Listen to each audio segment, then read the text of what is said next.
afternoon. This is another episode of Homecook Cary, and I'm going to show you a very, very quick dish that's the children will love and the adults alike. And then this is going to be comprised of just 3 or 4 ingredients. We have here the baby potatoes, which I have already boiled. I boiled it so that we could shortcut the process. But shortcutting the process doesn't mean that you're compromising the quality. No, I don't do stuff like that. And I'm going to add in my Homecook Cary. Again, for that garlicky flavor, garlicky lemony flavor. Then, one of my most famous rub, it's called roast chicken dry rub. I'm going to use this on the potatoes. The children love it, I guarantee you that. Even my son does. And then, I'm going to add in some olive oil. So, let's just start. Don't expect me to flip because I don't know how to flip. So, the first thing that I would do, I just heated the pan. Well, I've actually heated the pan before we started. So I'm just going to add in the garlic paste. So if you have any need for Lebanese garlic paste, just holler. Okay, and then, you know the drill.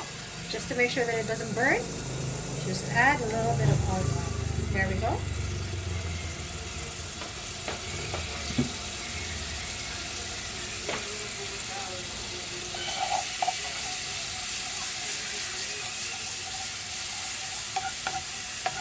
And you can see that it's sizzling. So we're going to add in the baby potatoes. See, pre-boiling it makes the process 10 times quicker. So just coat the potatoes with a garlic paste and olive oil. And then, oh, look at this. This looks nice.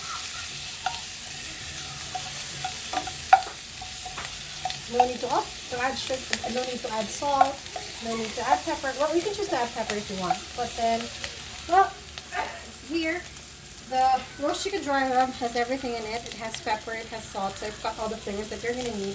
The basic flavor that you're going to need.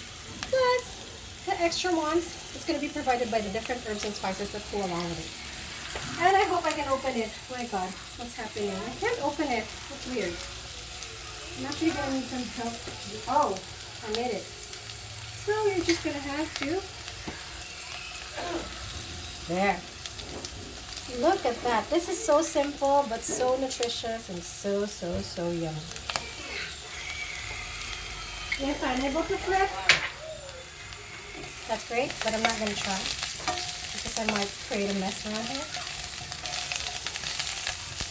See? Oh, I like the burnt part of the potatoes. My niece Amber has been waiting for this. And there she is. She's going to be my taste tester. So let's just see if she it's actually done. Okay.